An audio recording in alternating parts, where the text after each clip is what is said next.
Sorry, guys. My internet got. s- My internet broke, and the stream also broke. It is this first time I'm doing this. Sorry, guys. नींद आ रही है.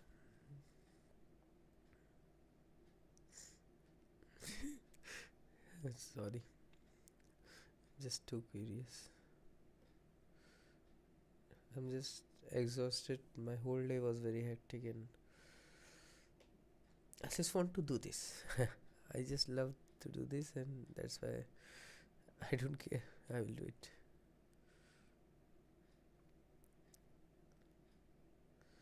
Okay, the stream is working again. I think everything will be working. I believe it.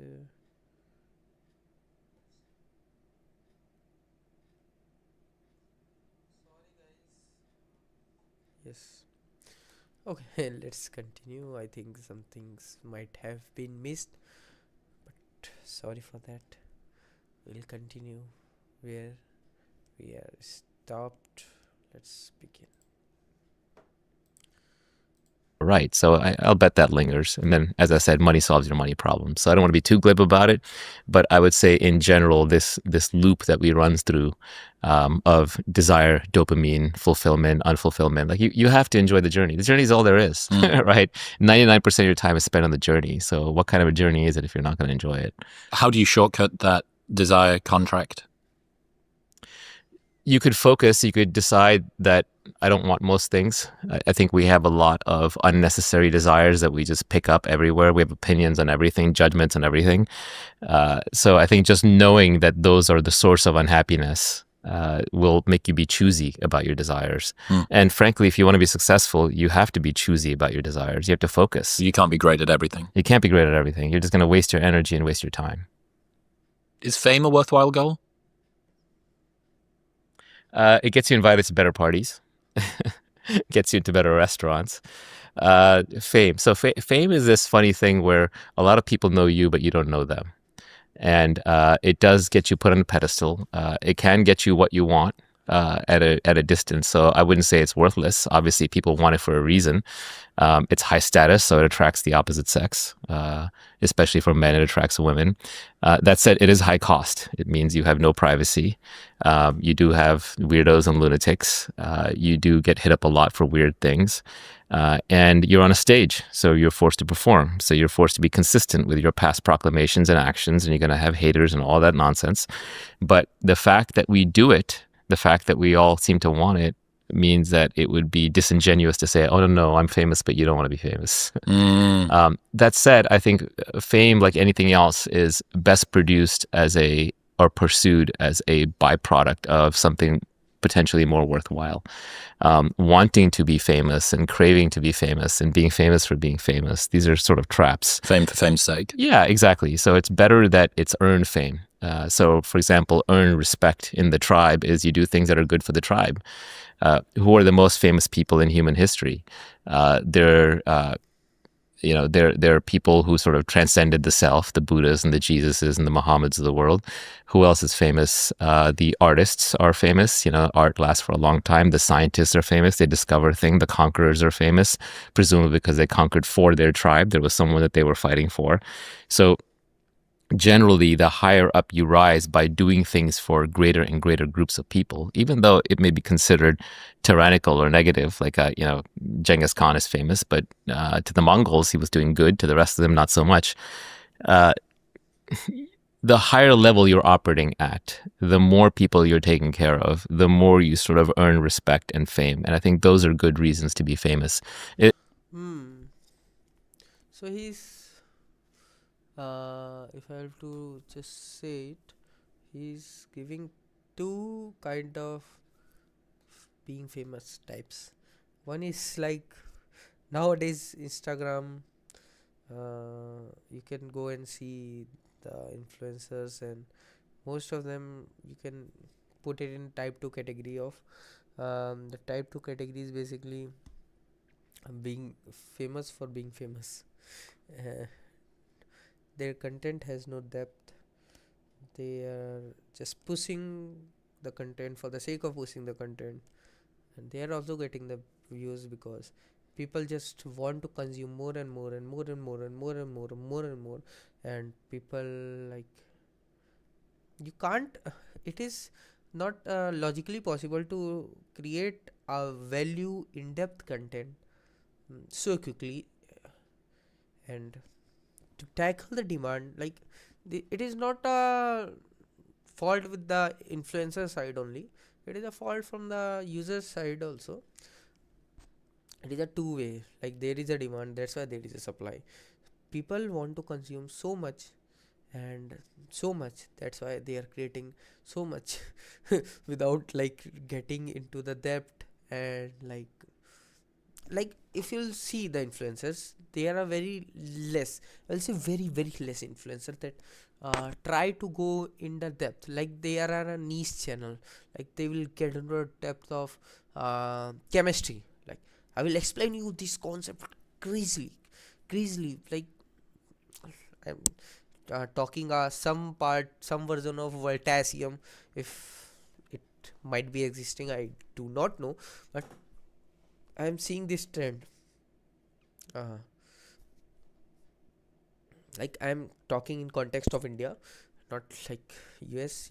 I think there are many channels who are doing this, but in India there is a very peculiar problem of being expert in each and every matter.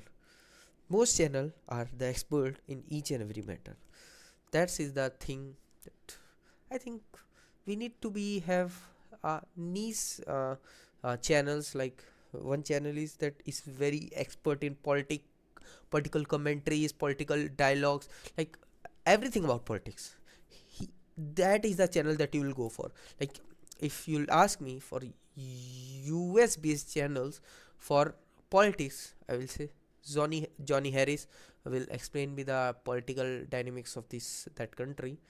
um, Not political, I will say it explains the structure of US, how like everyone thinks, how was their history, like he goes into the depth of that things most of the time. And the second can be, if you'll ask me to how who goes in the depth of science, it is Vertasium.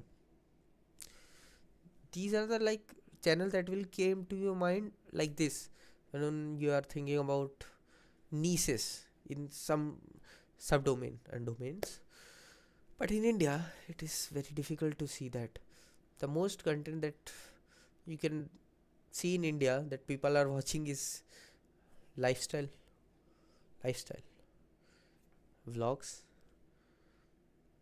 There is very less quantity of content for critical thinking, uh, understanding different parts of human behavior or something like that. Like that can enrich you with understanding your surrounding much better way. Like that can help you understand your surrounding in a much better way to navigate through life in a much better way. So yeah, I see in India that the people are lagging behind this channel, are pushing the content so much. So I got completely deviated from the topic what Naval was speaking, sorry. If fame is empty, if you're famous just because your name showed up in a lot of places or your face showed up in a lot of places. Oh, so he was saying about two types of fame. So second type of fame is this, like push content. Don't think about anything, just push content. There are people who will watch it. So this is the type of people. Type 1 is that they go into the depth of their content. They create a content for giving some inside view into some topic. Let's suppose if I have to name a channel, it is in a nutshell. That channel gives you in-depth analysis of some topics like Fermi paradox, different scientific phenomena or everything. So I'm saying that type 1 channels are much better in the long term. Type 2 channel come, their trend vanishes, then different type of type 2 channel comes. type 2 category will remain constant, but the creator in the type 2 category will keep on changing, keep on changing, keep on changing. That is the whole thesis that I'm putting forward. Okay, let's move forward in this video. then that's a hollow fame. And I think deep down you will know that. And so it'll be fragile and you'll always be afraid of losing it. And then you'll be forced to perform. So the kind of fame that pure actors and celebrities have, I wouldn't want. But the kind of fame that's earned because you did something useful, why dodge that? No, you can't. There's a challenge, I think, especially if people make very loud public proclamations about things. You mentioned there about you're almost a hostage to the things that you used to say.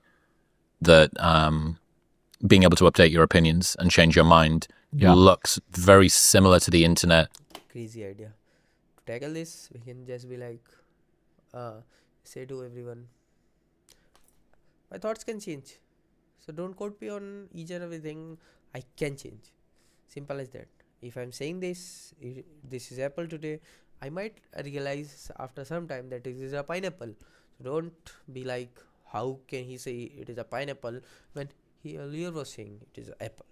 So you can just make it very, very clear about this to your audience. But there is one caveat here also, that you might not be seen as that very confident person because you're changing your opinion. And human brain is like, he just want conviction, he just want confidence.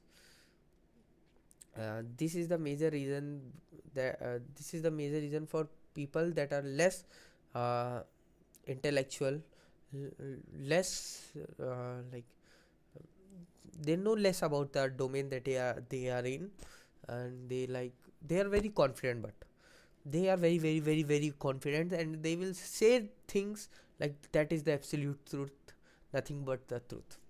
But in reality that is not the case, but their confidence make you believe that is the truth. So yeah, that is the thing you need to keep in mind while explaining to your audience that my views can change. Because your views can change, then their mind need to get updated with your current views. That is a very costly operation for the mind that mind tries to prevent. So people tries to believe in a person that say A is for apple, and A is for apple today also, it will be A for apple for 300 days after that also. If you will say that A is apple today, but after 10 days A can be for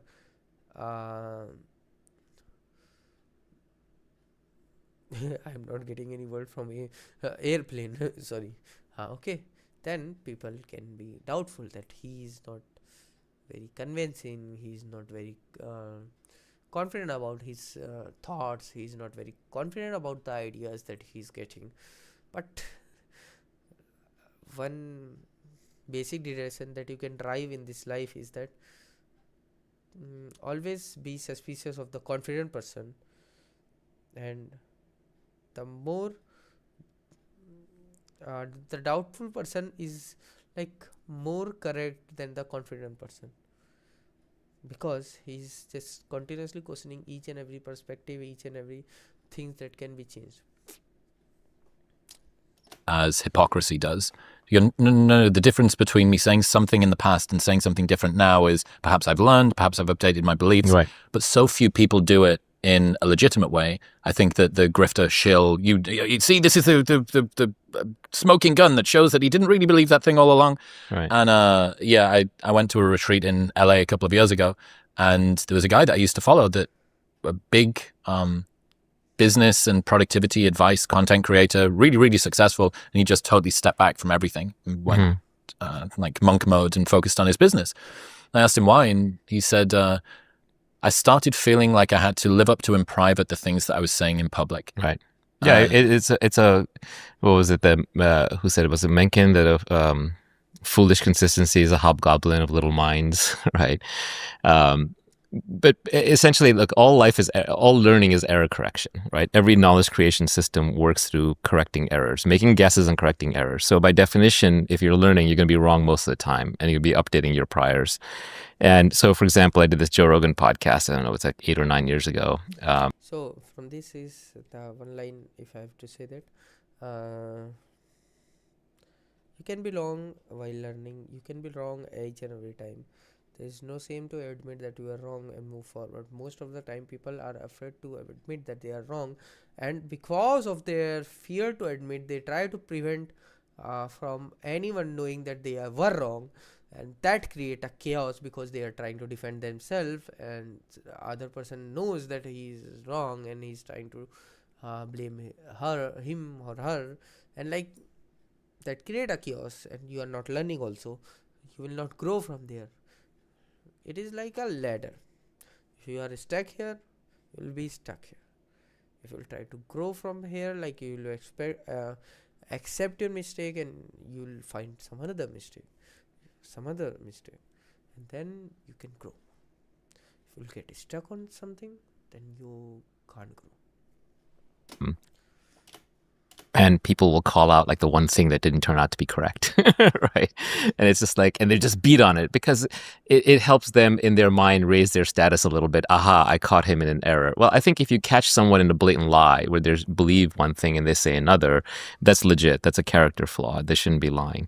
But on the other hand, if they just made a guess at something and they got it wrong, and by the way, mostly it's about the AI AGI thing, and I think I'm still right about that, but it's a different story. People who think we have achieved AGI just fail a Turing test from their side. But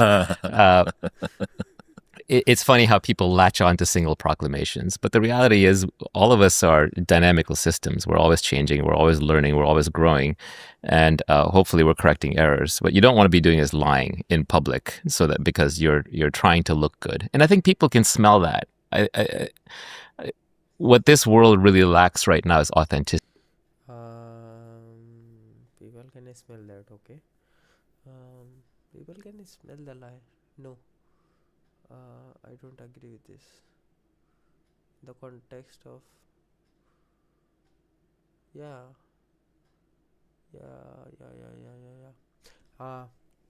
here is a caveat. It can be found offensive, but the thing is, people can smell that only if they are applying their critical thinking. But they are blind believers, then they can't detect they are lying. Then that create a very vicious cycle because you can never verify that he was saying right or he was saying wrong.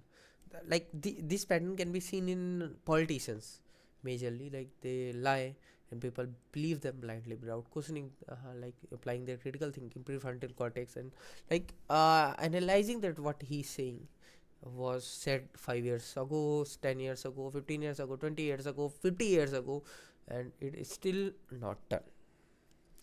So yeah, no, people can't like smell easily if their critical thinking is off, simply. And because everybody wants something, they want to be seen as something, they want to be something that they're not. And so you do catch a lot of people saying things that they don't really believe. And I think people are very sensitive to that. Bullshit radars have been. These people's, this thing is incorrect. Like, if you like say, I'm against bribery, and the next day you are caught taking bribery, then people will notice that. Definitely people will notice that. But yeah, he's incorrect. Become hypersensitized to try and work out whether or not this person means the thing that they're saying. Yeah.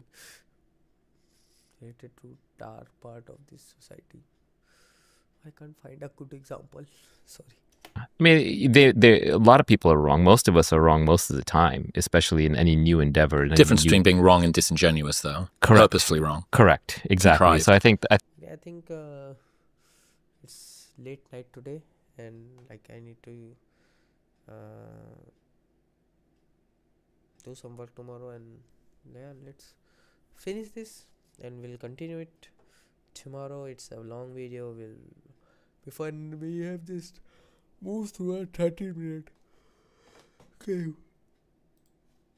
Let me see the scene for the sake of changing it. Okay, guys. Thank you for watching this stream. If you came here to like understand with me each and every perspective and my opinions, your opinions, we are learning, we are growing. Yeah, then it's good. I was lethargic, I was groggy, I was not very energetic today, but yeah, I'll try to be more and more energetic from tomorrow. Yes, I will be. That a small burst of energy comes and goes, and like, yeah, it was for today, guys. Thank you for watching this stream. I'll see you tomorrow. I need to sleep. Go. Bye, guys.